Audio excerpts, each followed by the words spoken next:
chance to hear it, so let her tell it. People on the streets say Sabrina speaks. Tune into the show, she will let you know. Tell all your friends and family.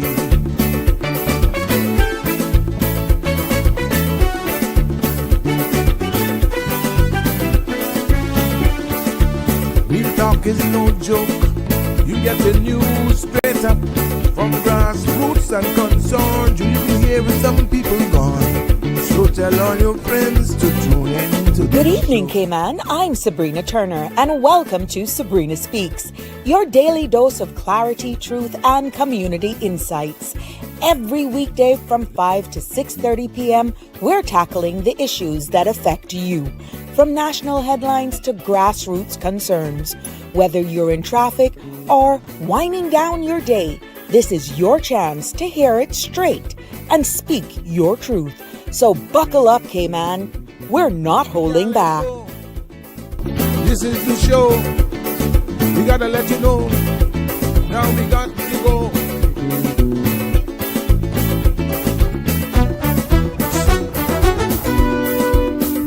And now here's Sabrina. Good evening, good afternoon, hello, even good morning to some. Happy Tuesday and welcome to this Tuesday afternoon edition of another Sabrina Speaks. Compliments of CMRTV.com, streaming live, definitely on Facebook and YouTube CMR channels, and definitely at Sabrina Speaks 12 on YouTube as well. It is indeed a pleasure to be here with you again on this beautiful, in some cases, rainy afternoon as we end clock out, check out, a fee to say to even some of our co-workers. And for those of you who are going to work, you know what? I'm hoping that you've had a restful day. And for those in the uniform services, thank you for your service. But is it indeed a pleasure to be back here with you today as we shed a light and definitely engage in conversations as it relates to matters and subjects that matter most to you right here in the Cayman Islands, and by far, exactly as we say here. We are voices of the islands and conversations for the world. And that is why today's edition of Sabrina Speaks, we will delve in, and I encourage you to participate in the conversations just as you did yesterday, but bearing in mind, everybody has an opinion and everybody here on this space is welcome to participate. So we ask those persons who are joining us, your presence is always welcome to give us your viewpoint, but bear in mind that the others may want to actually participate. So just be mindful of that.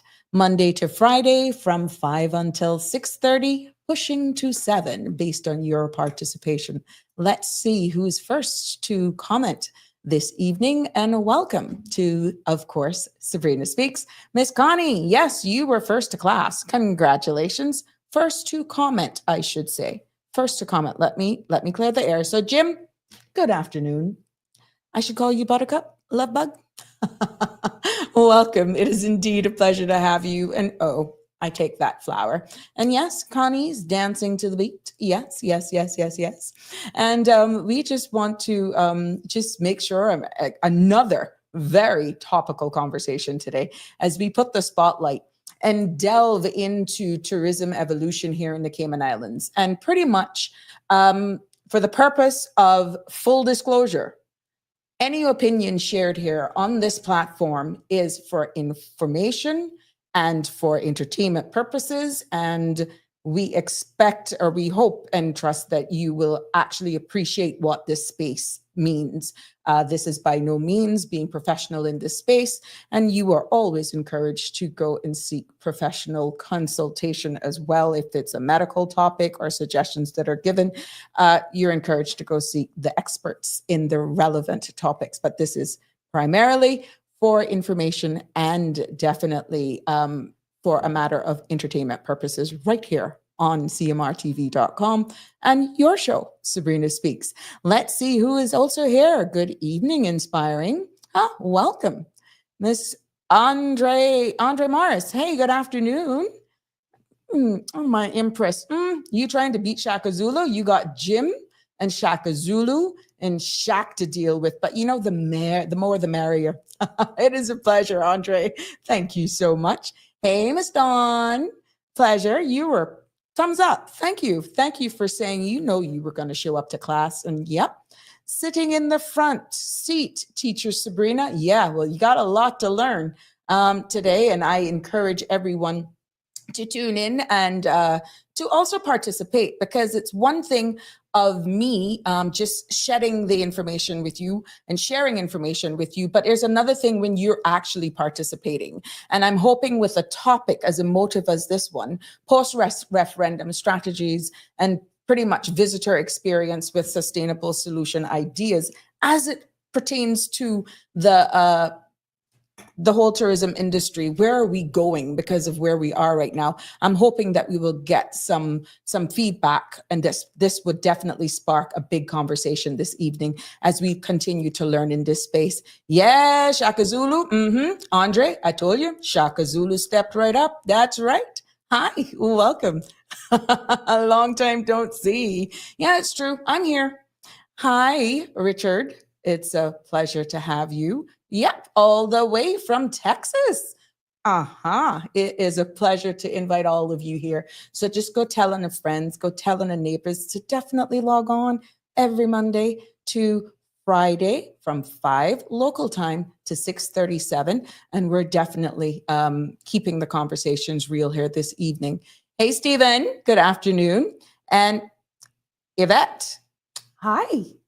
Welcome. I think this is the first time I've seen you comment. It is a pleasure to have you join me here on the show. Well, definitely, it has been a wonderful day for me so far. I've taken it easy, preparing for you in the afternoon, and I know that some people are actually celebrating birthdays today. And if I'm aware of them, I will share it on this space. So, but this particular gentleman. Yeah, for anybody who recognizes him and sees some resemblance, that's my baby brother. That's one of two. Happy birthday, Patrick. It's your birthday. Today's July 29th. I know he doesn't want to make anybody know, you know, that sometimes even me's family to him. And it's the same. Happy or strong, bro. Doesn't matter. You're the little one. I'm older. Respect is due. But happy birthday to you. May you live to see many more. And you know, may God continue to bless and keep you. I hope that you had a wonderful day. So yeah, happy birthday shout outs. He has so much names, Biggs, Godzilla. Yeah, I'm just sharing all of the information here today. But happy birthday to you, my brother, and God bless you. Hope you have a blast of a week. Knowing you, you're always smiling no matter what. I know you will enjoy your day. Yeah, so let's get started. As you know, a great attitude becomes a great day, which becomes a great month, which becomes a great year, which becomes a great life. Put that into perspective. And I hope that, you know, something like this, it's all how you look at perspective. Sometimes, you know, people just tick you off and you just fly off the handle. It's how you deal with situations that determines the outcome. But this I found today, I stumbled across it today, and I just thought I would share it. A great attitude becomes a great day, which becomes a great month, which becomes a great year, which becomes a great life. Yeah, here we go. Well, definitely the phones are going already. Good afternoon, caller, and you're live on Sabrina Speaks. Good evening, beautiful lady. Hi. I can't text, but I can call. That My explains new it. name is Sassy Lady. Your name is? Sassy Lady. Fancy? SASSYLADY. Okay. For the text, that's what would be named. But happy birthday to your brother Paruda, my friend. And Mr. Seymour is also John Seymour is celebrating a birthday today. So John. All right. Oh, that one missed me. I That's should my have known friend. that. I saw it on Facebook. Oh, okay. And I looked so good in him and me and his mom and aunts and then his friend from donkey years. So. Yep. Well, once I know it, I'll definitely share it here. May God bless him to see many more. Thank you so much. To your brother Patrick. I mean, he looked the same. He don't look like big, character looking. Nice guy. He don't look a day older. It's the sense of humor. It's the sense of humor. I don't feel like I got no older, but my parts are retiring. They're worn out. Right now, girl, I went and get root canal yesterday in Sabrina. I don't understand why it is. After I'm going to make pull everything out of my mouth because right now my gums are killing me. And I had root canal before and I never been like this. I never sleep. Mm-hmm. I even called the dentist back and they're supposed to call me back about salt and water. Mm-hmm. I try everything. But right now, and especially inside because of the front teeth. And I had two. I mean, I tell you, I never slept last night. I'm going out first thing a little bit and try to look some Be careful, don't get wet. Yeah. Don't get wet because we realized that we have some thunderstorms are going to be rolling in.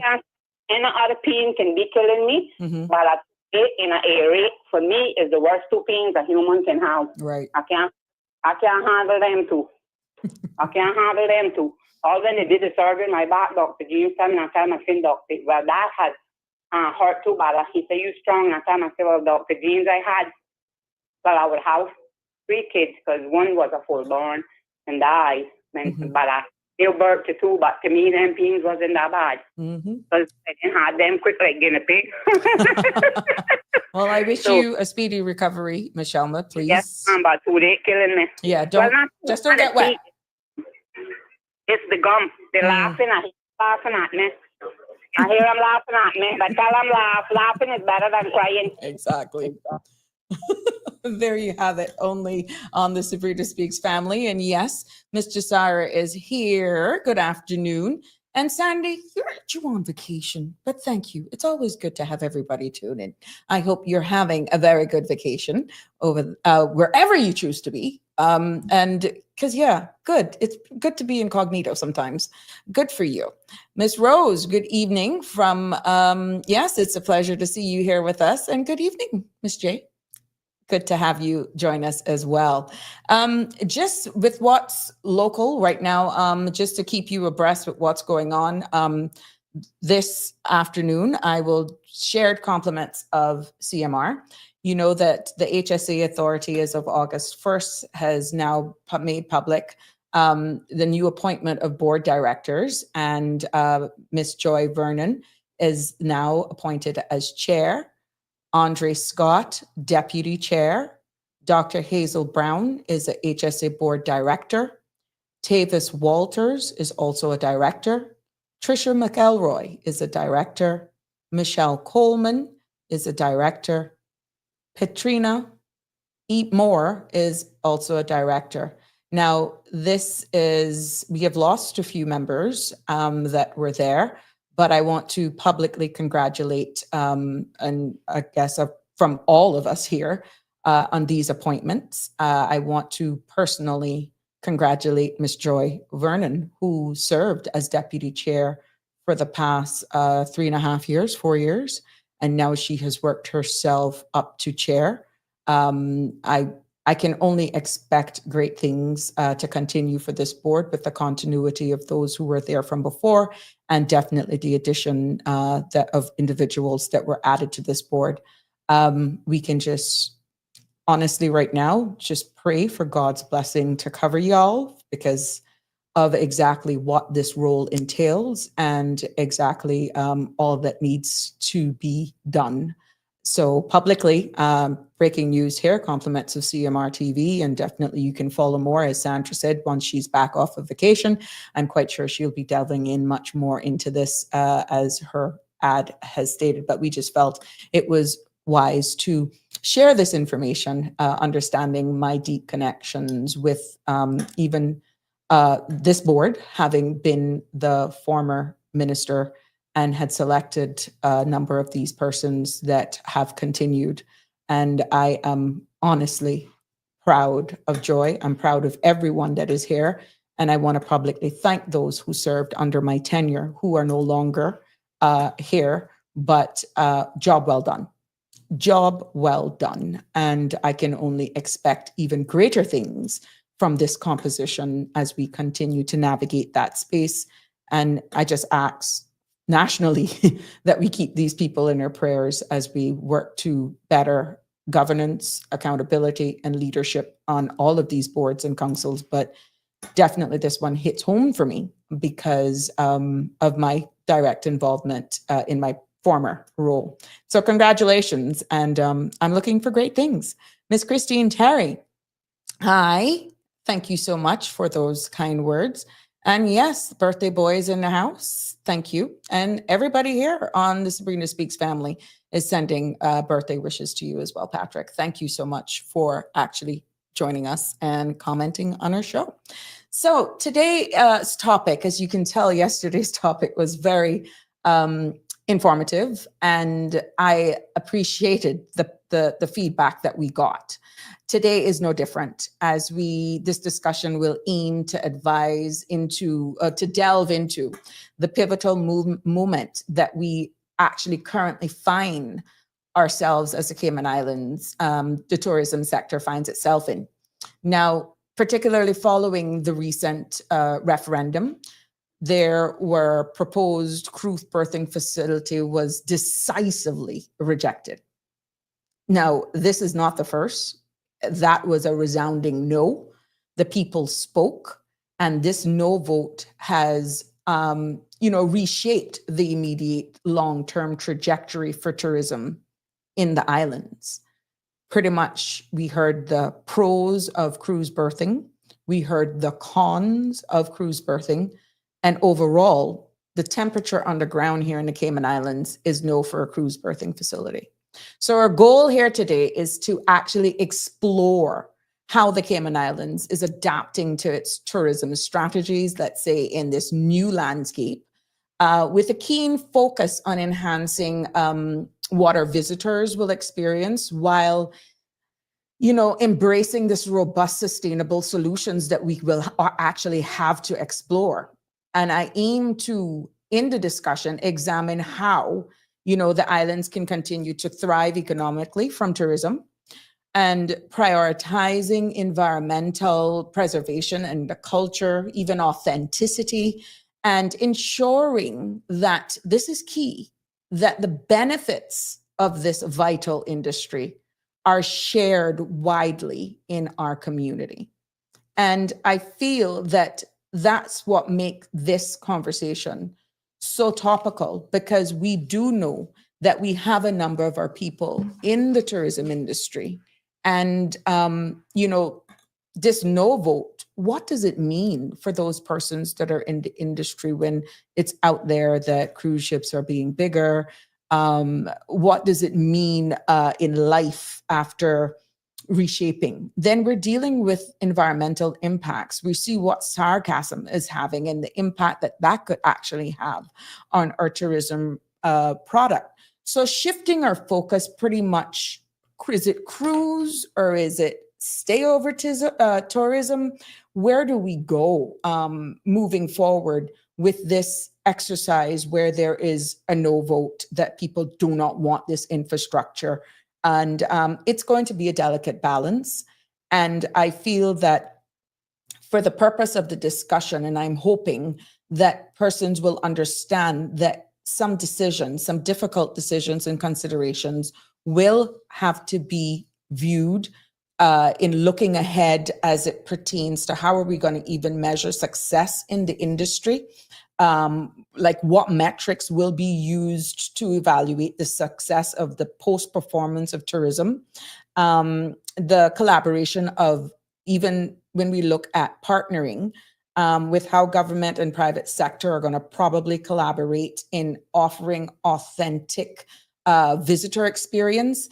And then, of course, the long-term plans for tourism of the Cayman Islands over the next 5 to even 10 years, considering, again, this decision. So there are some ideas that persons can consider as well into sustainable solution ideas when you're trying to balance our environment conservation practices and looking at the local sourcing of economic linkages as well. So this is not just, oh, we don't want a cruise port. We are going to have to look at our product, what we offer, diversifying our offerings, that could actually be creative for opening up even more job opportunities for persons in this area.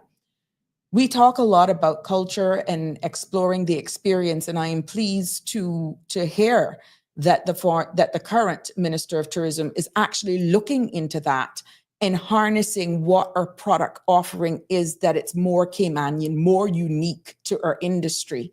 But for those persons who are actually in a panic because of this failed referendum and what we are actually going to, the direct impact of this no vote is really what we need to look at, and how we rethink cruise tourism.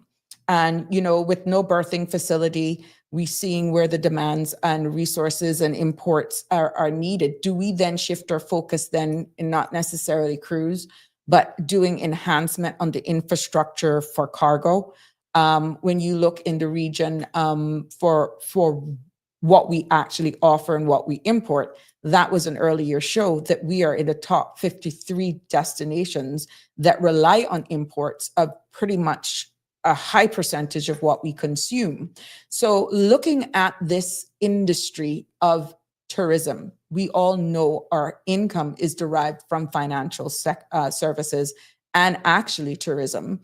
And then for the people to say no to this referendum, no to a cruise berthing facility, where are we going to make that shift?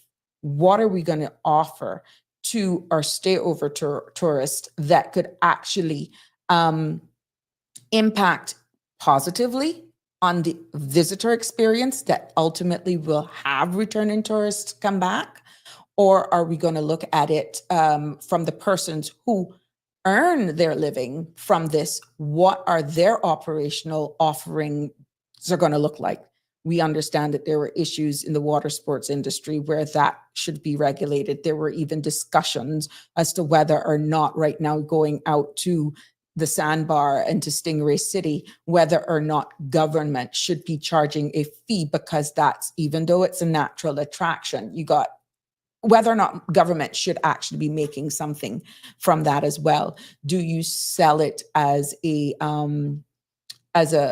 historic site of some sort, or a site where government also benefits instead of the benefits from a trade and business license, that you actually make that as an attraction zone? Then you have the Starfish Point as well. You have, of course, then your onshore tourism sites like the Turtle Farm. You got, of course, your Crystal Caves, and you got all of the artisans that are still trying to find a home. These are some of the things that we need to look at then, if we're not going to go cruise, and look more at stayover tourism. What are we offering? Is it just sun, sea, sand? Or are we going to really have more offerings in town on the weekends? Because we say we want to revitalize our capital. We want to push some of the business go east. With that is where we're going to go. The Cayman Islands then need to really look at what offerings and possibly new job opportunities and that could be offered to entertain our stayover tourist, which gives us the opportunity to put a stamp on who we are as Caymanians and being ambassadors. And you've heard me say on this space the importance of actually creating more innovation for our people. We need to create that environment where we encourage more entrepreneurs, more businesses. And what could be so much more fulfilling if you created that avenue where being ambassadors and selling our product, you need to be innovative in order to see a business that could spark from obviously the trajectory that we're currently going on in being more accommodating to stayover tourism more than over cruise tourism. So let's go and look and see at some of the comments that are here.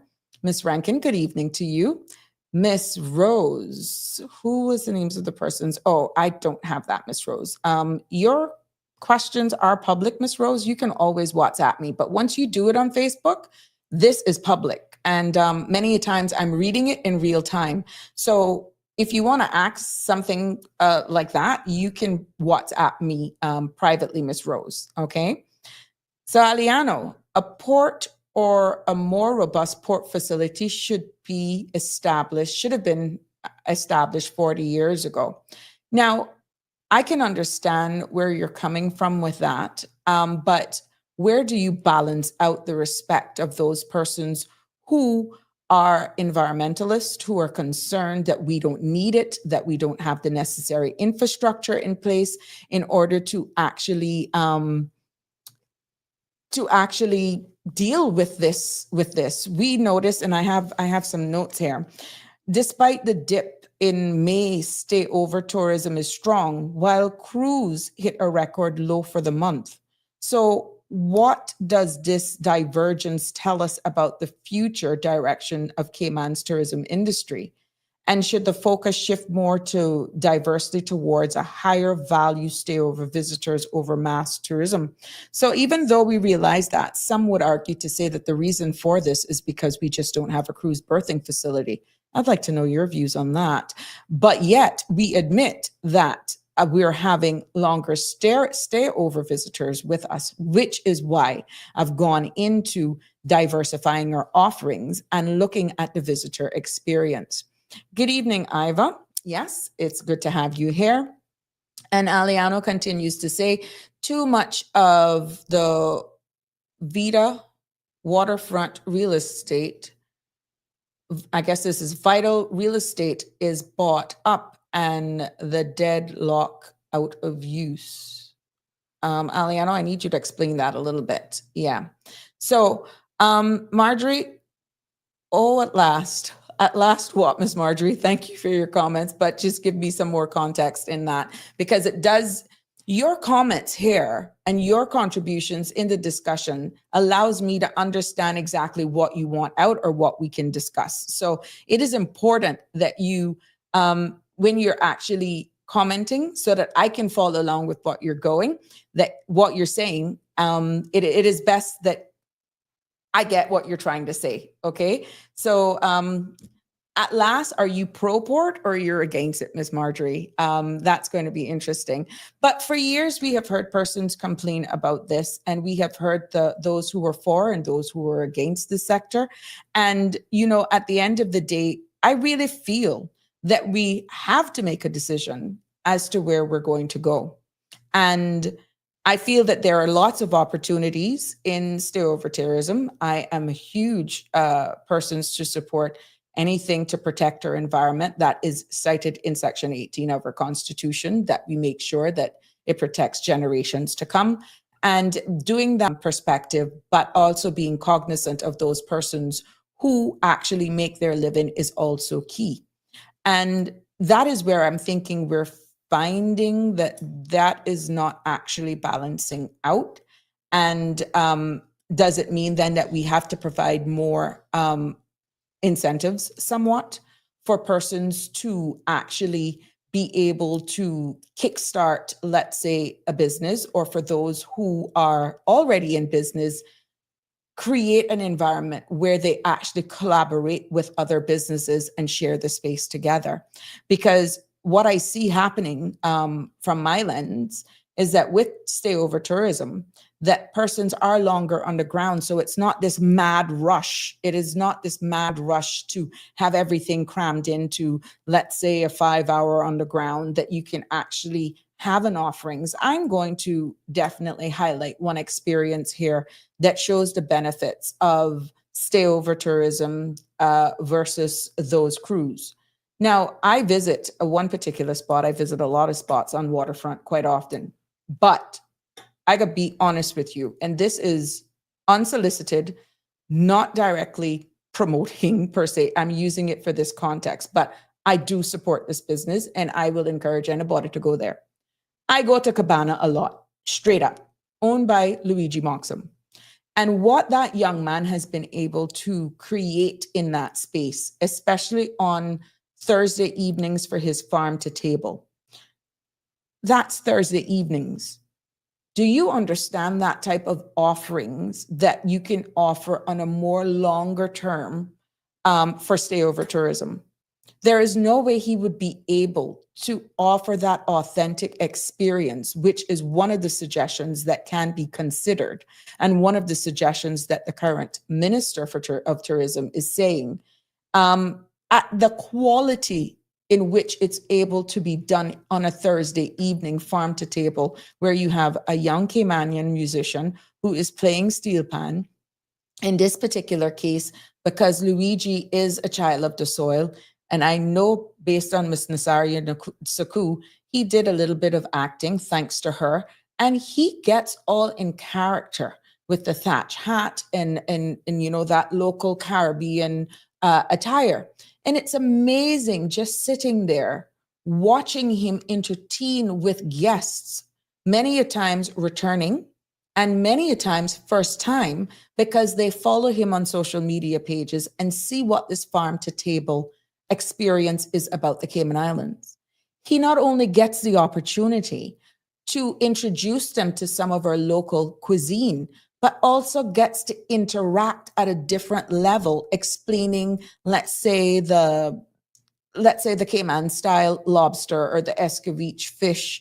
And then we talk about the breadfruit, and we talk about the cassava and the sides and all of those dishes that are presented as uniquely Cayman, nestled on the waterfront.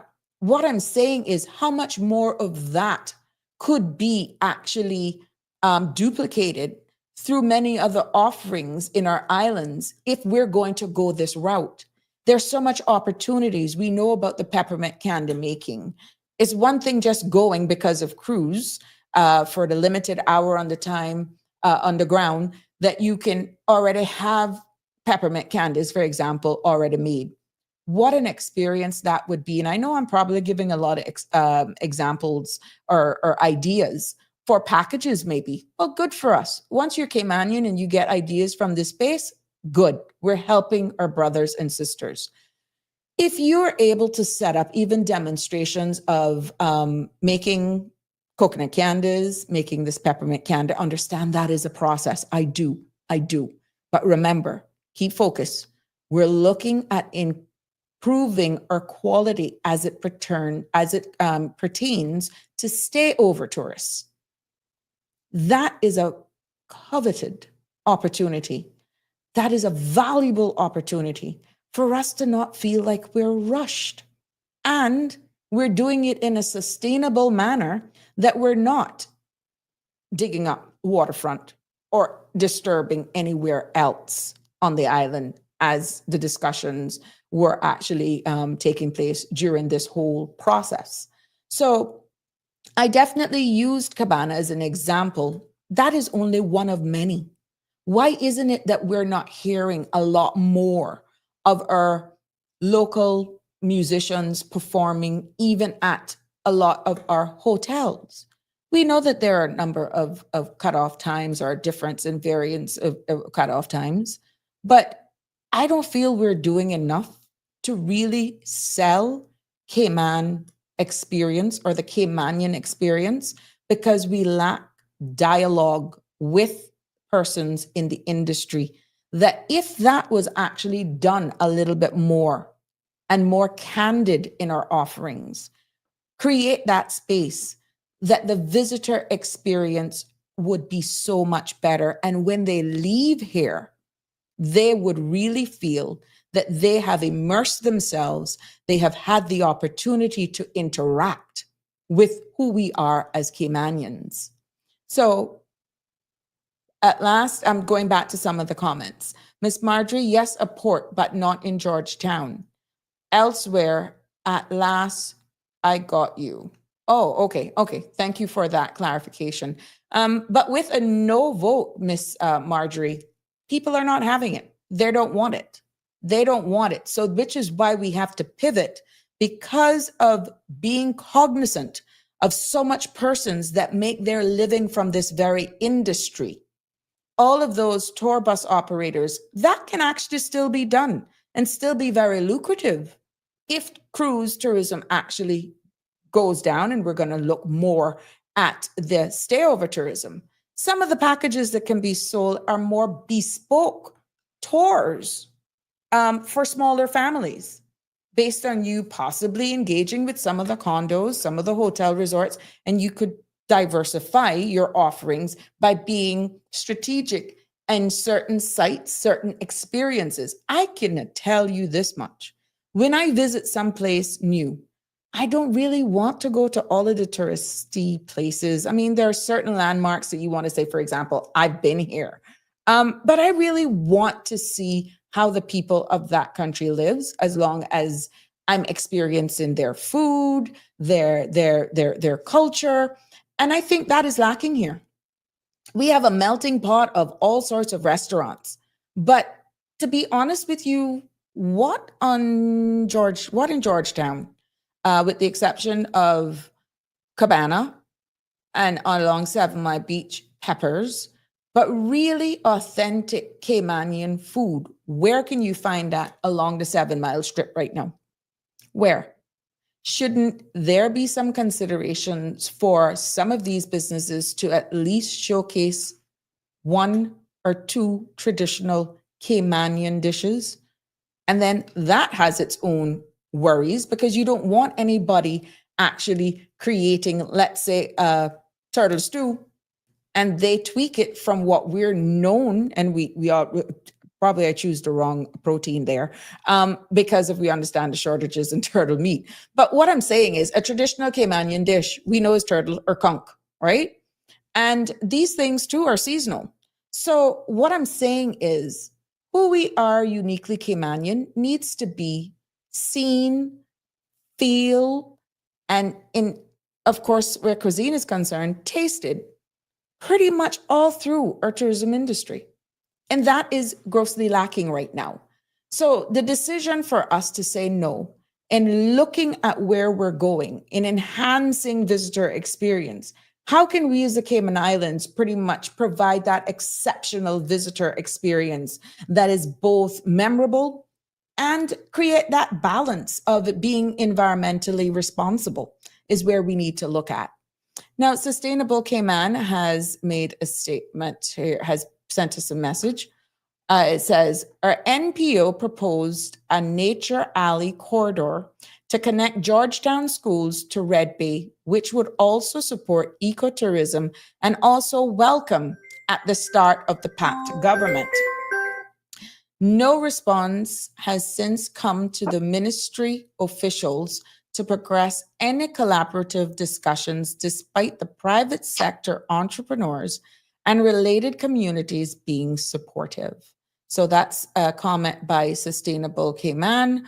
Well, I'm hoping, and I will forward this on to that ministry, and I would encourage you to send it back. This is a new administration, but I will definitely forward this on Sustainable Cayman. We have a caller. Good evening, caller. You're live on Sabrina Speaks. What's on your mind? Sabrina, how are you? Hi, I'm fine. Thank you. Good, good. A couple of things I just wanted to say about tourism. Mm-hmm. We definitely need to up the ante as far as what we have to offer, especially downtown on the front. Also, I think that there's not a lot to do for kids on the island besides the turtle farm and dolphin discovery, or whatever that is called. Right. And there are a lot of families that come here and stay over. And people are always asking, if you go to I Love Cayman Islands, are always asking what is there to do for kids. Right. So I really think we need to take a look at that area for family fun, not just adult fun. Luigi definitely has it and has done a remarkable job at Cabana. That's mainly adults. Right. How many kids are going to go there and really be entertained by sitting down for dinner? Not a lot of kids do. And I really think that we need to, like I said, up the ante with what we have to offer. I think our selections need to be better quality. I feel that we should not be copycats throughout, which we are. You go in one store to another, Mm-hmm. and they're relatively the same. And if you know anything about product development, you can get quite creative, doing things that really represent Cayman. Right. I would like to see, downtown, not just maybe getting off the cruise ship, but a couple places throughout downtown, playing steel drums. Right. You walk in the stores, and it's Caribbean music. And also, we're not representing downtown with people of the Cayman Islands, meaning Caymanians. I recall coming back to Cayman many, many moons ago, and I loved walking into the stores and seeing Caymanians, loved hearing their accents. And it's not to be disrespectful to any nationality. Please let me make that clear. Yes. But I just think we're missing that whole area of, if we want to represent, then let's represent with the Caymanian. Even I'm even going to go as far as say Jamaicans. They're Caribbean people. Right. When I go to an Asian restaurant, I want to see Asians serving. Right. When I go to a Mexican restaurant, I want to see Spanish people serving. Because you want that feel, you want that flair. There's one thing about being having options to choose from in any location that you visit, right? But you want to be able to know that and identify that you are in the Cayman Islands somewhere, and that is actually missing too much. So I totally agree with you. We still are like diluting who we are, and people are still saying, well, where are the Caymanians? And Correct. This is why we need to look at diversification of the tourism product that is beyond the sun, the sand, and the sea, and look at, this ecotourism, the culinary tourism. We went into the sports tourism, and I don't know, like you said, not being copycats, but there's so much that we can offer right in the center of town that could actually bring. Look at right now. It's slow. It's summer. But look at how much people are visiting us. Look at how much locals are actually remaining here and for whatever reason is unable to travel. With the beautification that went on downtown. Correct. You know what they missed completely? What I feel they missed completely? Go ahead. Flying the Cayman flag throughout. I mean, having Cayman flags flying everywhere downtown. You go down Cardinal Avenue, it should be lined with Cayman flags flying. Yes. Oh, and not only concentrating on Cardinal Avenue, but throughout the entire waterfront. If we're going to represent Cayman, let's make it Cayman, let's make it amazing. Let's see it everywhere. Let's see it everywhere. Be proud of the flag that's behind me, and let's see that throughout. I mean, we will go to restaurants here, and not to be dictative in any way as to how anybody should run their operation, but my God, especially along the 7 Mile corridor, you don't hardly see any of our flags or anything with that Caymanian stamp on it. No, not at all. Not at all. And again, if there's supposed to be, what is it called? Staffing plans. Well, then where are the Caymanians? If you have a certain amount of employees, where are the Caymanians? Well, I think this goes into a different conversation as well, that they're saying maybe because of the lower wages in minimum wage, that it's not attractive for a Caymanian to survive on the pay that it is, which is why the big discussion on minimum wage, which again will be a bigger topic that I'm actually going to have here. And it is far reaching right now around other Caribbean countries. Right now, I think Barbados is about to implement one, and their businesses, their people are actually fearful. Bermuda, we know, is about to introduce one. Their minimum wage is $16 and something cents, and they're proposing $17. But going back to the topic as to why aren't we seeing more of our locals in that industry? One of the biggest deterrent factors in conversations that were had was because of the low wages, and they could not just afford to actually do it, even though it's lucrative on high season. Understood. It's lucrative in high season if you're making commission. Correct. If it's commission-based salary where you are making a salary like the jewelry stores. Yeah. and you're making a certain percentage if you sell something. Yes. And then for those in the hospitality industry, let's say the hotels, that the grats in the restaurants, the grats because of the volume. But again, that is something to be questioned, because they have these gratuity schemes that once it's approved by government, they don't have to be in compliant with the minimum wage because they split the grats to make up the differential. But again, that's approved by government. That's something that's also we feel needs to be revisited based on communication and conversations being had. Sorry. Most definitely. Yeah. So it's really a balancing act, but it's not impossible. I feel that there's so much opportunities, employment opportunities that are available in the tourism industry, that if it indeed was a bit more attractive where the wages were concerned, that we could actually have a lot of our people be more ambassadors. I don't know, caller, if you recall that we did have some, I think, tourist ambassadors that they were post at the airport just pre-pandemic. And they were in the nice floral shirts and they were greeting people and all that. So let me tell you something. I had that similar vision that should be sprinkled all over our island, not just at the airport, that you should have with the Caymanian representative. Correct. But there were Caymanians that were at the airport with those positions. And I don't know what happened with that, because that could have been so much broadened to actually provide that experience, like key stores as well. Maybe that is something that the Tourism Attraction Board, or Department of Tourism, and businesses, private sector, you call private public partnership, that they may actually be able to sit down at the table and discuss as well. So you have these ambassadors for Cayman that are there with these vibrant shirts that that's an ambassador. Hint, hint, that's a government subsidized person that is attached to that private company. And they're there, they're versed enough, they present themselves in a manner that they should be able to sell or recommend something that's truly uniquely Caymanian within that area while being still there at that business. These are changing, innovative ideas if we're going to improve our visitor experience offerings, since we're moving obviously away from cruise. Well, we also need to look at, who is in certain particular positions within the hospitality industry. Yeah. Who's in HR. If there's a particular, let's say, nationality, they're geared more to hiring that nationality.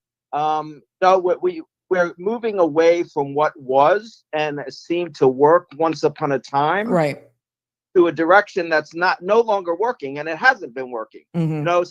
Especially since COVID. I mean, 2019 was the last hurrah for the Cayman Islands. And we're still grappling at catching back but then do you think it's primarily post-pandemic and because of not having a proper cruise facility, or people have not rebound from the from the pandemic? So we can't just look at it from an infrastructure perspective. We have to look at it holistically. Right. And it's also adapting to change, which a lot of people are not willing to adapt to change. They want to do the same old, and they want to complain about what's not happening because the tourists aren't, there's not enough tourism. Well, there is enough tourism, but offer them something. Right. Go into one store, and I have to go back to, the stores because that's my forte. You have to be willing to go in one store and then you go to another store and you see something different. It could even be similar, but something different, or better quality.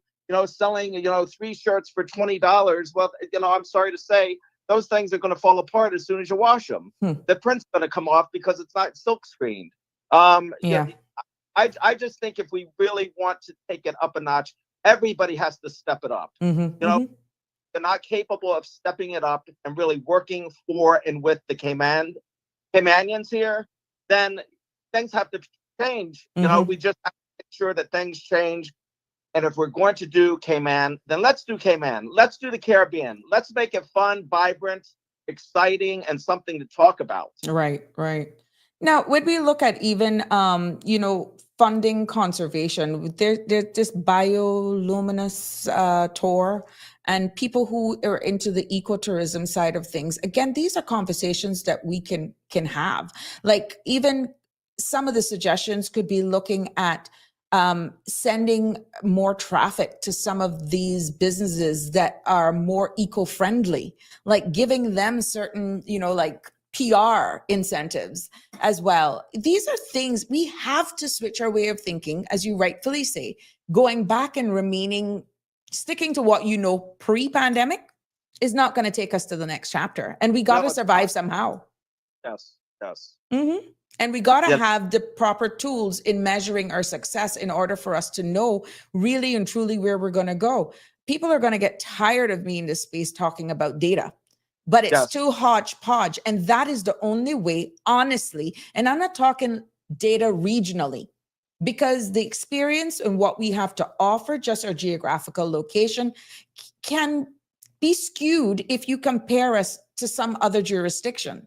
We may depend on income streams like tourism and finance, similar to other persons in the region, but we are totally different in many other ways.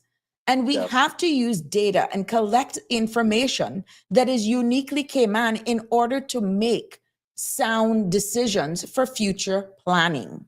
And I think that's where we're getting it wrong. It's easier to go on social media and see what this one is going, or we jet set off to one jurisdiction and we look at what they're doing, and you come back and you're actually saying, oh, thank God, I'm so happy to be home. Boy, we got a lot to be thankful for. Okay, adapt. Right. Let's get those, whatever you saw that makes you appreciate, oh boy, I'm glad to be home. What can we offer here for people to get that same hunger, that same appetite of wanting to come back, not necessarily on a cruise? Yeah. Well, like I said, I think we just need to get downtown cleaned up a little bit more. You have the sandwich signs everywhere. You've got, illegal signage placed here, there, and just, there's not enough, what's the word I'm looking for? Enforcement going around and, going into these, shops and saying, no. Or you start finding them. If government wants to collect money, that's a good way to collect money. Right. And you have, when you go in a store or any place, you just want people to be upbeat, friendly, approachable, engaging, all those wonderful things that we had once upon a time. Had that once upon a time. Right. 30 years later, I'm here, and I know we had that once upon a time. So Correct. I don't know. There was too much money spent, I feel, on Cardinal Avenue, and you don't even see the amount of traffic going down Cardinal Avenue anymore. Walkability, walkable traffic of tourists when they're in town. You see people going more west when they get off the ships. Then they go, to the east side. So there was a lot of misses. For clarity in regards to that, and that bothered me in regards to what was going into town. But just again, this is all information and for us to learn. Whatever started, even during my time as being a member of parliament and a cabinet minister, that was so far gone, we couldn't even come back from it. I do recall the minister at the time actually being like just knocked the wind out of him when presentations were made to us of what Georgetown was going to look like. And it was almost at a point of very little could have been done because of contractual agreements. And it was one of those things that you couldn't come out of. And what would that have mean then for the Caymanian people? Again, you have Georgetown, it was dug up. You heard the cries of the business owners in there that suffered for years. Way too much interruptions for business. Exactly. But it lasts long. I can tell you, this is just the facts. It's just not making excuses. There was no coming back from that, from what we saw when we were there. Thank God it's now done. Whether we're pleased with the outcome, I don't know how much more phases it has left, but I'm really hoping that we get our value for our money for that disruption, that we actually, and that it's used much more to... If I may. Sure. Who's benefiting from all that, though? Well, this is why it goes right back down to measuring success. One of the things that I said it here in looking ahead, what metrics will be used, and that infrastructure enhancement could go in hand with this? What metrics will be used to evaluate the success of this one, the post-referendum decision, all these infrastructure works and all of that sort of stuff? These are some of the things, particularly in terms of sustainability and the visitor experience, because it goes right back. We have a historic site as Constitutional Hall that has been named. That's the Georgetown Town Hall. You got the post office. Those are historical landmarks in central Georgetown, right? Then you have our own Parliament building. These ambassadors that I was alluding to, and remember, don't forget the library, the masonry work on all of these buildings, for the record, was done, and thanks to Mr. Steve McPhail, I learned this from him at a Red Sky at Night. One of the chief masons or the lead masons on the construction of what we know as Georgetown Town Hall was done by Milton Sims. Yes, my ancestor. I learned that from him. Where is all of that information? Looking at providing these ambassadors to educate, have them strategically placed at these historical sites. And they're not only learning themselves, they're able to give tours, AKA as possible jobs for government, ambassadors, joint private partnership, collaboration, and they should be so versed in the architecture. When last did you go into our Georgetown library and just look up at the ceiling? That has stood the test of time, even the post office. Correct. We should be proud when we're talking about this. And can you imagine seeing persons giving tours of that and speaking so proudly of these sites? This is innovation. This is moving forward. This is probably an opportunity to transition some of those very same persons that depends on all of this tours and taxis going back and forth from the cruise facility now along the 7 Mile Beach. You know how much private one-on-one tours some of them could possibly get from doing that just around town? Then you head her up, maybe up on Shedden Road. There's a monument right there by the roti shop, I think. What is the historical significance meanings of that? This in turn will then create enhancement, beautification throughout our entire island. And for those, again, catering to Stayover Tourism, we continue to improve and enhance as we do this straight around our island. You got the turtle farm in West Bay, you got Hell. There's significant, there's a slave wall in Bodden Town that I visited that was built by slaves. How much people even know that, even though it's in a private yard? Did I not just say private-public partnership? No one knows about these things. And that is heading east. We see all of the property that has been bought by government to enhance the offerings. Not to say that I'm pushing tourism traffic East End. What I'm saying is we are selling our country and its offerings to Stayover Tourism. So it's not like you're going to have huge buses rushing and hustling and bustling. These are Stayover Tourism who want to do a bespoke tour in our first capital, Bodden Town. What is the offerings? The heritage houses right there. You got Miss Mira Lawrence, who would be so happy to show all of the artifacts. East End is not short of it. Georgetown is not short of it. And I know West Bay is not short of artifacts. These things should not necessarily just be out if we want to talk about Caymanian pride for heritage festivities. This is something that we're proud of all year round.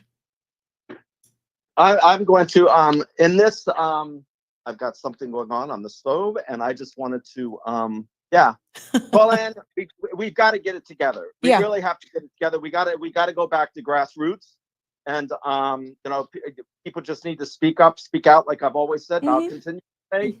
And, you know, stay strong, Cayman, and keep on going. Thank you so much, Calder, for your contribution. And I mean, this is good. You're in the industry. So this is what I want. This space is exactly for what you did, because I wouldn't be able to see it through your lens. And thank you for sharing with us. You bet, Sabrina. Take care. Take care. Bye-bye. Yeah, so the comments continue to come in. Let's hope I didn't miss anybody here. Miss Melanie Carmichael say, too many Printed advertising, banners, and signs all over. Just looks like Florida. Florida, bring back the real Cayman and involve local artisans in cultural tourism design. I agree with you, Melanie. Then it's looking at, do we want them sprinkled around the islands at particular places? Because if we're going to look more than, Melanie, at actual stayover tourism, why don't we have certain booths, vendors, artisans as well, strategically placed in our hotels, not a particular one day? Again, we need to start the conversations. And I think that could also do wonders. Like, even speak with some of the hotels and some of the condominiums. And I know they have theme nights. I've done staycations, and you're hearing music that the genre is sometimes not identified with who we are. And you're like, oh, but I'm here, but I don't feel like I'm here. Why don't I have a little bit of Lammy? Why don't I have a little bit of, you understand? A little bit of Mr. Berman.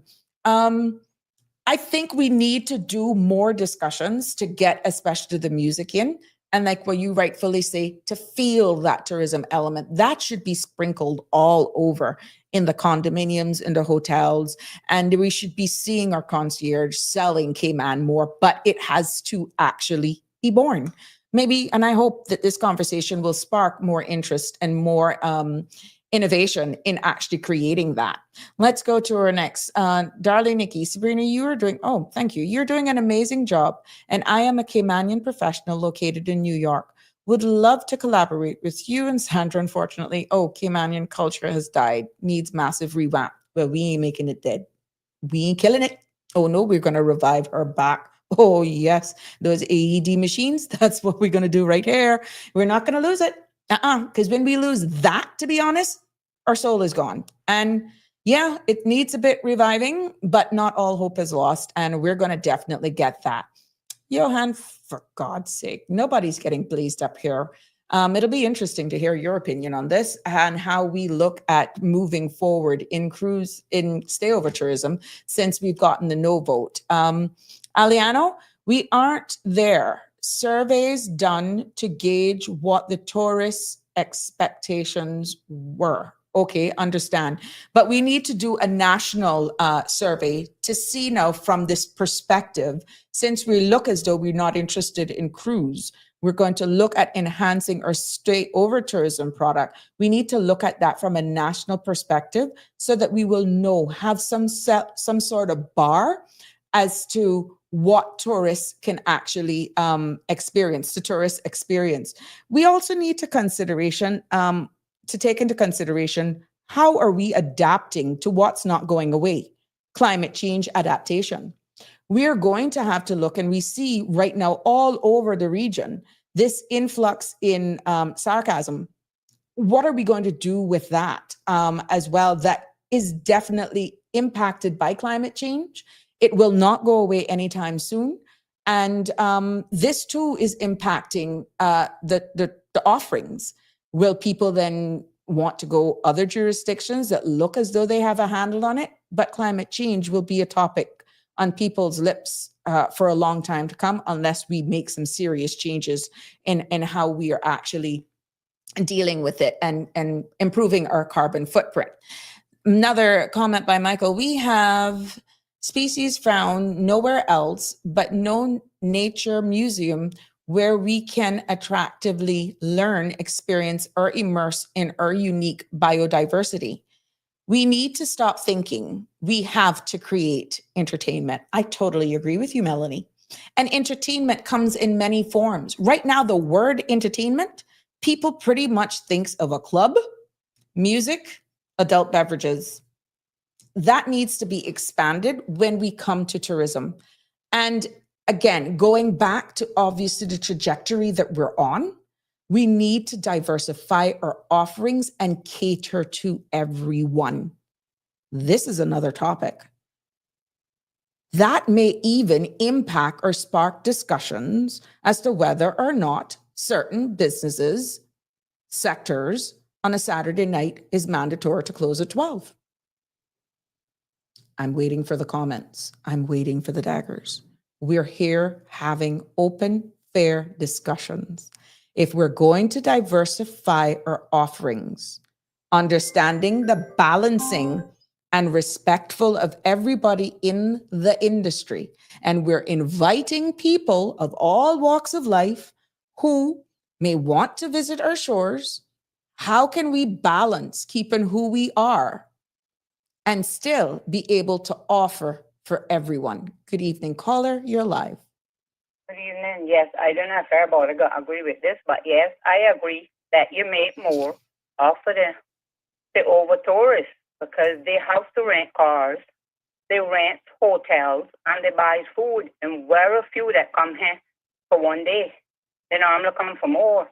And those who's tourists, I see this with my eyes, buying one hot dog and sharing it between 3 people because they might buy a souvenir or something, but they don't hardly want to buy food because it's already paid for on the ship. So they prefer to go back to the ship and eat where their food is already paid for. They don't want to spend no extra money. So I think, and then the next thing about the flags, that's what I'm saying, because I don't see no flag on police station and on the LA house and on the courthouse and all that. No, man, the flag is on the new. Oh, you're talking about the old police headquarters. They have moved now across. But it's there, man. It's there. I don't know if I am right or wrong, but people that who in charge of that are too lazy because you have to put it up every morning. You have to take it down before sunset. By sunset. Before the set, so they don't want to be having that hassle to be doing that because I know for fact one place that have it, and I used to have to take it down because it was, and I tell the person that one charge it, I say, why you? Because this is sickening. They say, every minute putting this up in the morning, every minute got to take it down. I say, well, then tell them you don't want to do it, make somebody else get in charge of it. And I know that's a fact because sometimes I used to take it down and it will all way past the time. So that's my opinion on it. I don't know. Might be right. Yeah. Might be wrong, but anyway. Well, your opinion matters right here on Sabrina Speaks, and everybody's opinion matters here because we're learning. Whoever wants anything about me for that, well, that's their business. And a business with them. And tell them everybody got their freedom of speech, and I speak, and I'm not criticizing nobody.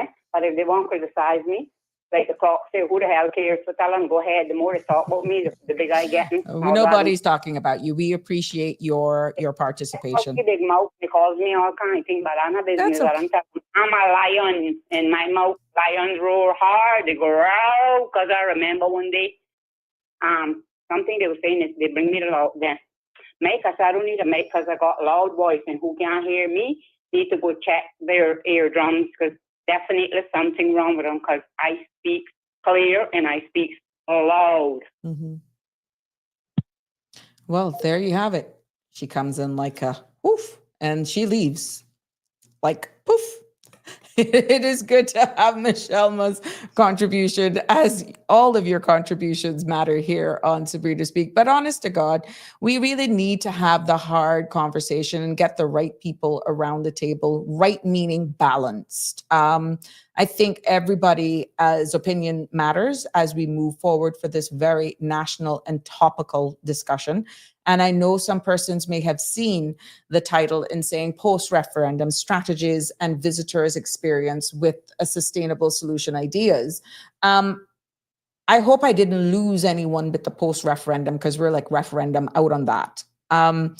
But based on the resounding no that we constantly hear, we have to then look at sustainable solution ideas, and we need to come as a jurisdiction and look to see where we're going. Life after the referendum, life after this discussion as to whether or not you're for port or against it. Otherwise, in this case, by all accounts, what we're hearing, it's a no. So we need to look ahead, consider measuring how we're going to measure our success, collaboration with partners, and how we can involve private sectors, environmental groups, and even local communities collaborating to making sure that we can sustain our achievements and that at the end of the day, that the offerings that we're offering to our visitors experience is not actually diluted, because we understand that it is a competitive market. But what is uniquely Cayman, without us having to be a cookie cutter or looking at what our neighbors are doing? We can find so much uniqueness, as Melanie pointed out. We have species that are not even found anywhere else in the world. Who is highlighting that? Where is that? We can create websites and we can do all sorts of Facebook pages and all that sort of stuff. Who is actually highlighting that? Because that's a different set of persons, tourists, that could be welcoming our shores to see these unique species that we have here. Just like you have persons that travel all around the world for bird watching. Certain times of the year, we have migratory birds that stop over here, and our uniqueness in that whole area. We need to stop boxing ourselves in and just open up. But that is not possible unless everyone's opinion matter, and at least they are invited at the table. I think one of the biggest issues as well, when people actually speak about the ills of this industry, where they feel tourism should go, even with some sound suggestions that they may have, they are fearful of speaking out because they either got a contract, or they're fearful that if they come and they speak out, someone may identify them, and then their little bread may be impacted. How are we going to grow as a society if you are silenced because you can't participate in open forums? There's no sense of you speaking behind closed doors, and you're impacted by decisions for those who have the loudest voice. And I feel that persons need to get out of those shells and be more open in a safe space like this that we're providing, where we're engaging on subject matters like this that is impacting your income. Your future actually depends on the trajectory of tourism, if that is where your primary income is coming from. And just sitting down and speaking amongst yourselves is not going to take us into the next chapter with any reform. We need to hear honest and true feedback. I know there have been some criticisms, there have been some pains as it pertains to even the public transport system that could impact, that will impact even how our taxi operators are performing. But if you are not comfortable in speaking openly so that people get a true understanding of what your life is like, how are we going to improve and make it better? Because at the end of the day, who is being impacted by all of these frustrations is the very same tourist that is keeping our economy going. And if we can't deal with our issues at home and have conversations respectfully to bring positive outcome, that we have a happy medium to everybody, how are we going to improve our product? And this is why I encourage, and I will continue to engage in thought-provoking topics and subject matters just like this, with hopes that persons will be more comfortable to just come on and engage and discuss. You will come on and you will rant about this and rant about that. There's nothing wrong with coming out and giving us an idea of what you experience every day, and let's look at sound solutions as to the best way forward. And we can no longer hide under a rock if you're being impacted. Now, Aliano said traffic issue going into town is also a major problem. That was one of the reasons as well that, people were totally against this cruise berthing facility. And how much more can our infrastructure hold?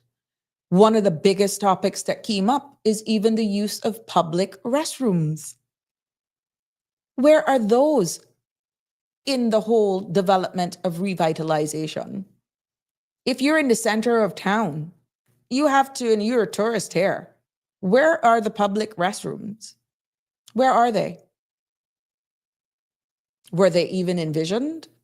You would have to literally go back and hope that the restrooms on the north and south terminals are open, because many times it's only one of those terminals is open, but yet they have facilities there. So again, wider discussions. You persons who are in the industry are seeing it. And I'm quite sure some of the tourists who are actually in your vehicles or come in your presence may actually make suggestions, bearing in mind what Aliano said. It's not that surveys are not being done, but those surveys are being done by the visitor's experience, more than likely collecting data for the same cruise companies.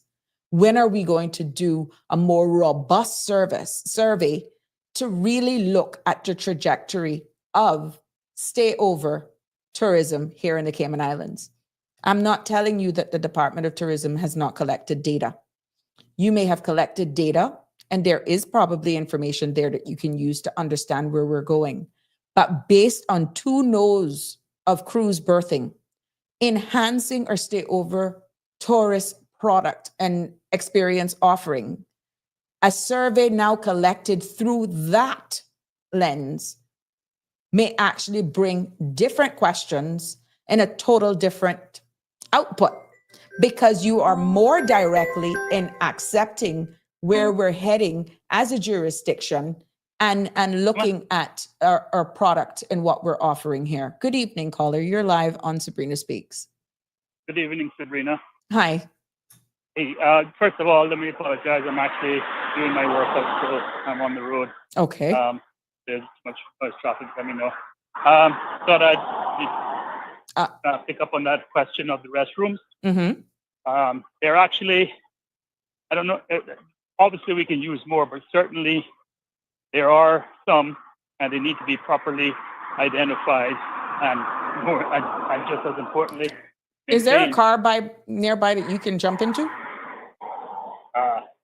No, unfortunately, there's not. Okay. As I said, I'm working out, but otherwise I can call back. Oh, okay. Go ahead. Yeah.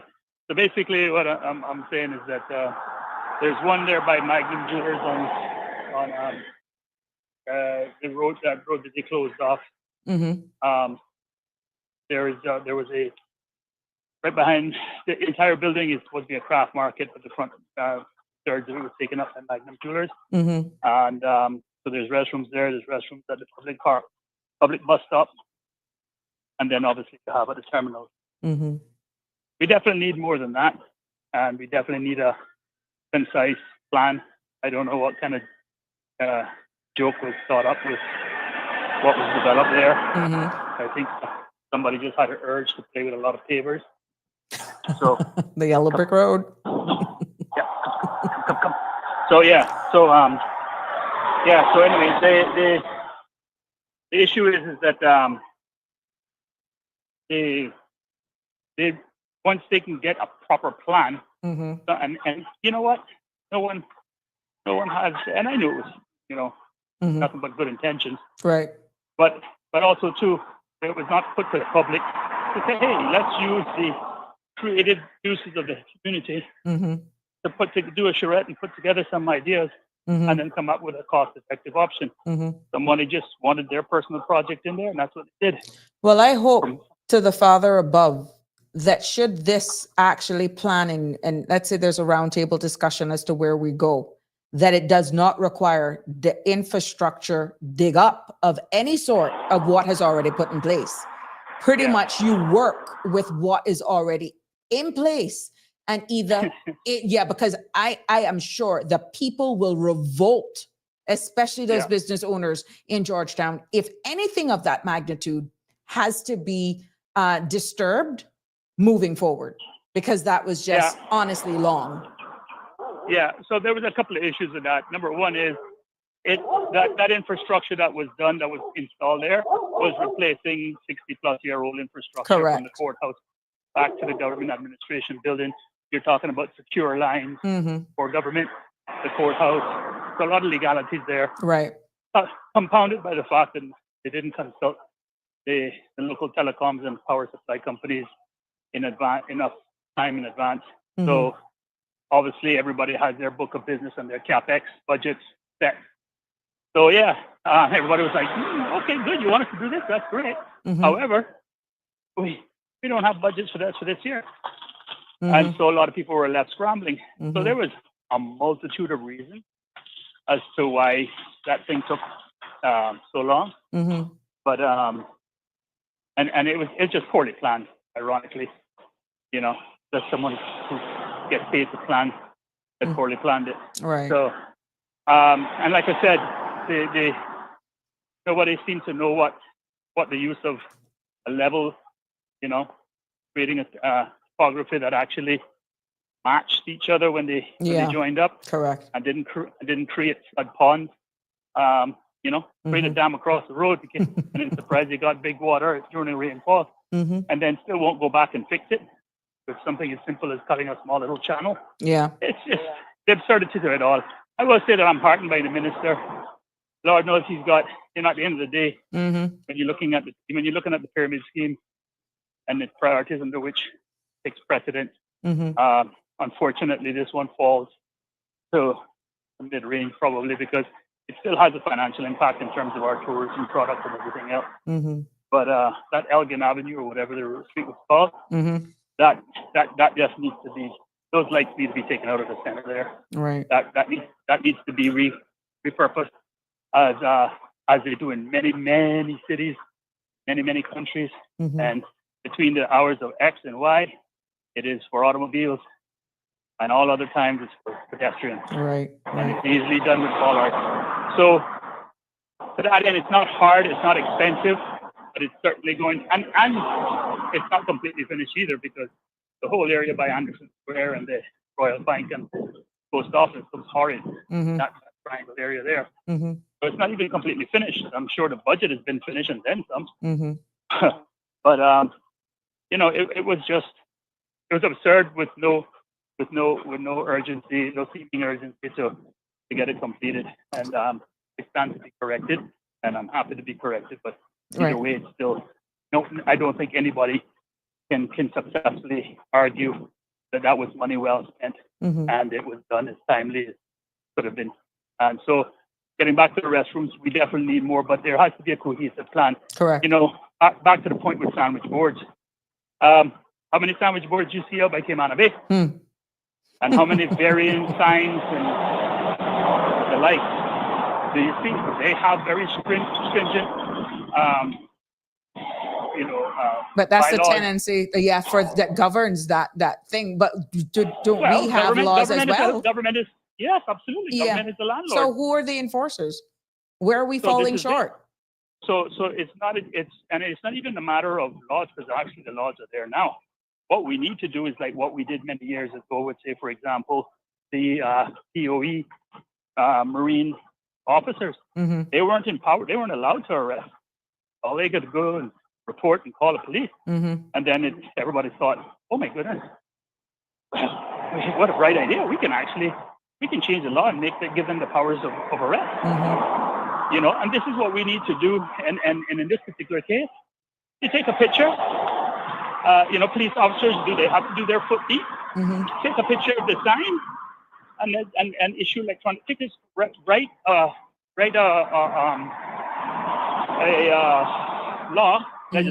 legislation that allows them to do electronic ticketing. Take a picture, file it in there, send it. When I go to Europe, the last time I was there, I was in an area I did not realize had radar guns. I did not realize I was speeding with kilometers versus miles an hour and all that good stuff. And so 6 weeks after I returned back from my European vacation, there was a picture of me just grinning away driving. Oh, wow. And saying, hey, by the way, hand us over $200 and something, you'd be good. Because otherwise we're going to have problems with you when you come back to Europe. Oh, wow. So I say that with Jeff, but basically my point is, electronic picture, boom, sent, and you issue a license, and you don't do it for $50 or $150, right? And so when it stings once or twice, people will think you would get in line, doing those things. But anyway, I'll leave you with that. Caller, just before you go, where do you think the future for those in the industry? Obviously, the landscape has undoubtedly shifted where do you think we're headed? And being cognizant of this profound mandate from the people signaling that there's a clear preference in balancing environmental protection and just this whole non-port. How do we actually, what do we say to the people in the industry in actually adapting to this new way forward? Does it have an expiry date of 4 years, 5 years, and then it resurfaces again? Well, it always has had a expiry date of 4 years, and it only gets an extension if the minister was not going to be re-elected and maintain their ministry, as you well know. So that answers that question there. But I will say to you that what heartens me for this particular coalition is that at the core of it all, they seem to be all on the same page. No coalition or no party is perfect. So I'm sure they'll have their fracasses in caucus and what have you. As far as their overall plan, I'm looking forward to it, and I'm understanding that the minister is working to get a lot of these in a lot of initiatives in place and to be announced, including National Development Plan, which will then allow private sector to fine-tune their target market and go from there. So I think it's a little too early to call, but where I think we are losing ourselves generally as a people as well in not supporting the government is, number one, we all, to quote my good friend Elio, we all like to sit down and breakfast table and eat an omelet. But damn, we don't want to break those eggs and kill them poor little chickens. So how you get the omelet? Yeah, right. So we have to stop being so idealistic. And I mean, I can't begin to tell you how many times I've heard the members of the public and even DOE officers absolutely go berserk because they saw some water running off into the ocean. Yet meanwhile, every day it rains here. Right. It flows by the thousands of gallons into the Hawkesbury Bay because there's no proper storm drainage there, right? But they'll lose their mind about somebody's gutter not being connected to a deep well on a private house. So we have to look at the big picture. And one of the things is that, again, back in the 20s, 30s, 40s, 50s, 60s,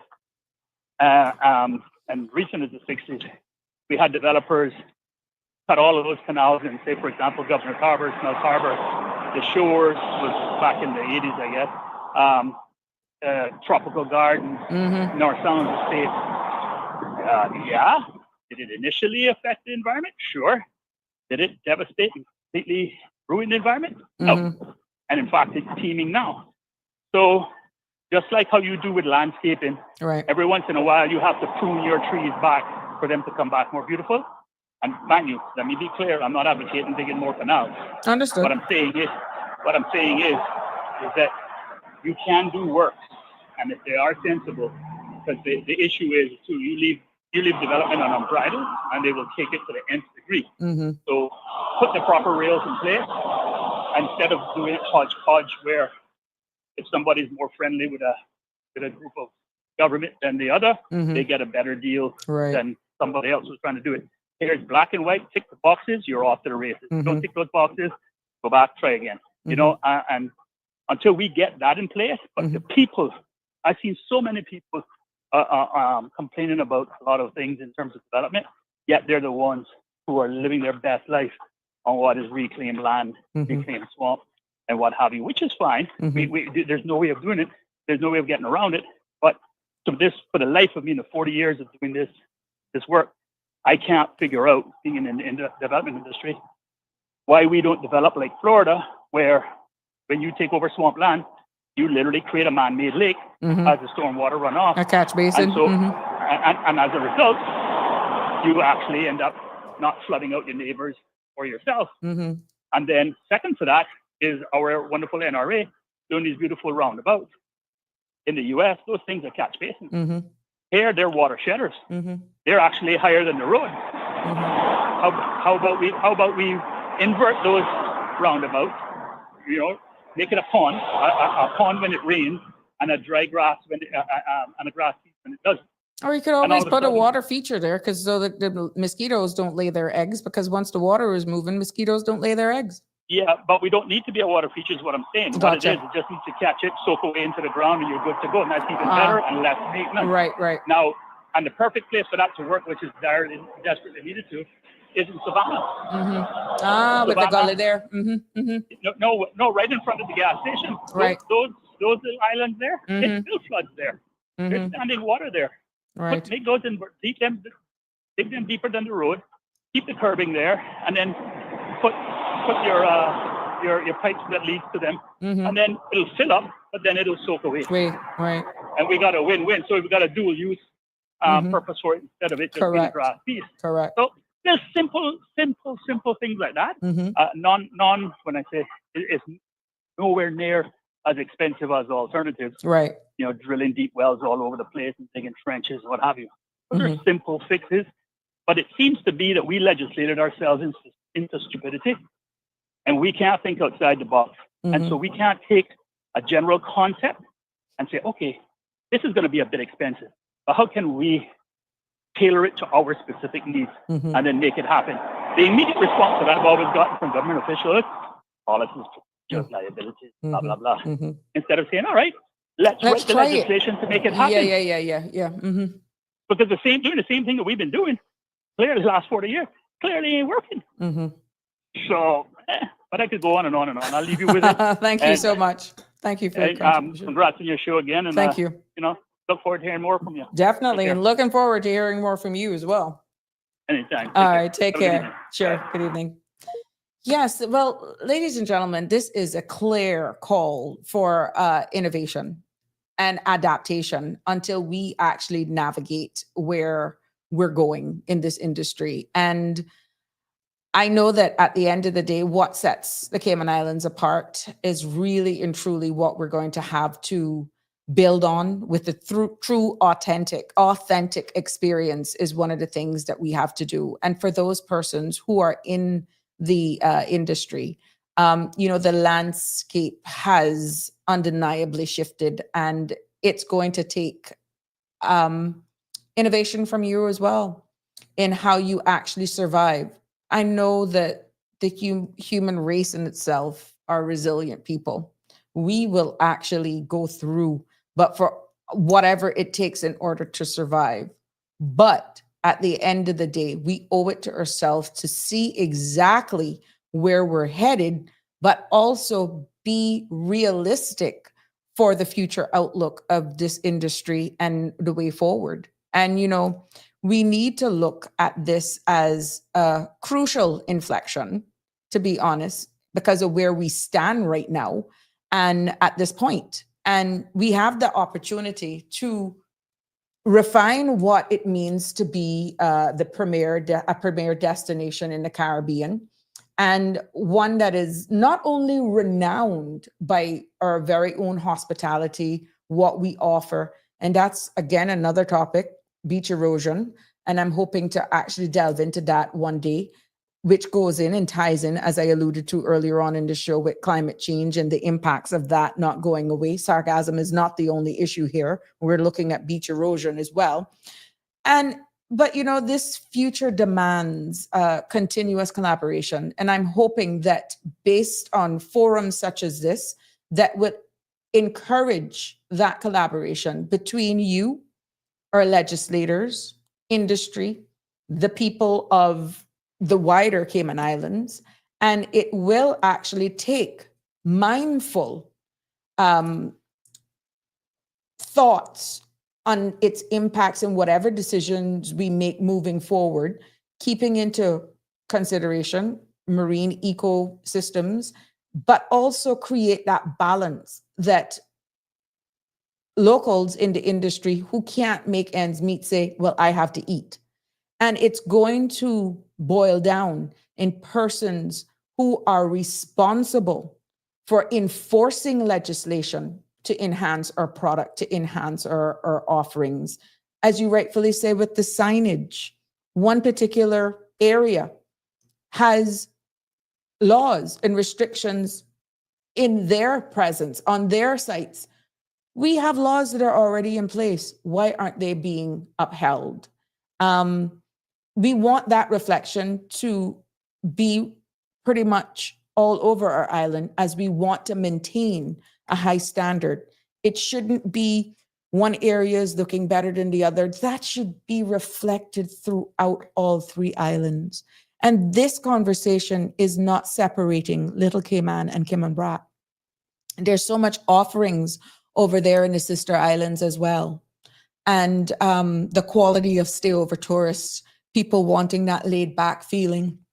We know we have the that farm to table tour that is so, oh gosh, that is something to actually experience.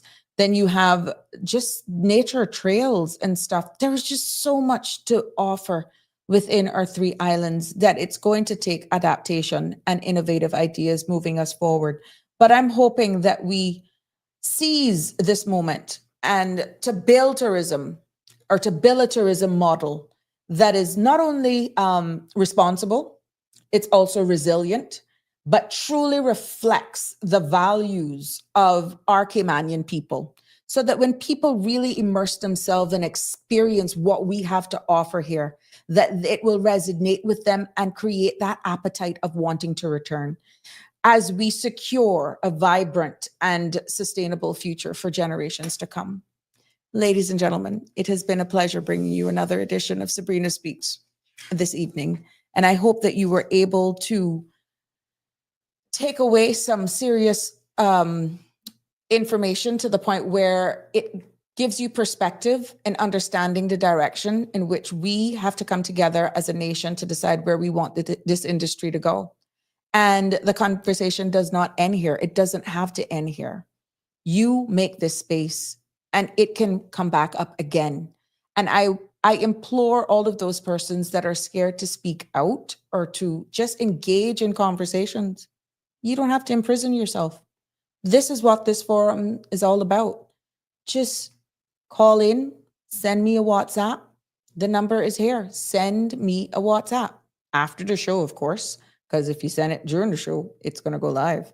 But even WhatsApps, you can send me. And if you want to discuss or subjects or point out certain things that we can possibly get persons in the industry to know about as we reshape who we are for the immediate and long-time trajectory of tourism for the Cayman Islands. As I stated at the beginning, the goal today was really to explore how the Cayman Islands is adapting to tourism strategies and in this new landscape. And I'm hoping that I was able to achieve the fact that I wanted to have a keen focus on enhancing the visitor experience, while as we juggle it at the same time, embracing the robust sustainability or sustainable solutions in our way forward.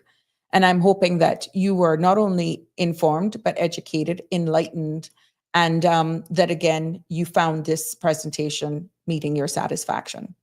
As we move forward, we're all ambassadors of the Cayman Islands, and this should not only be left to the persons in the industry. Tourism and all sectors of our product offerings here in the Cayman Islands impacts and will affect everyone. Until tomorrow, have a safe and fabulous Tuesday. And thank you for all of you who stayed with me, and especially those who contributed to the conversation. Have a good evening. That's a wrap for today's edition of Sabrina Speaks. Thank you for tuning in and for being part of the conversation. Remember, the dialogue doesn't stop here. Stay engaged, stay informed, and most importantly, stay empowered. We'll be back tomorrow at 5 p.m., same time, same place, right here on CMR TV and radio, where your voice matters and your truth is heard. Until then, Cayman, take care of yourself and each other. That's it for today's edition of Sabrina Speaks, where your voice matters, your story counts, and your truth is always welcome. Join us weekdays from 5 until 6:30 p.m. right here on CMR TV as we dive into the topics that matter most to you. Catch the show live or on demand at cmrtv.com. And don't forget to follow us on Facebook, YouTube, and Instagram so you never miss a moment. Until next time, stay informed, stay engaged, and always speak your truth.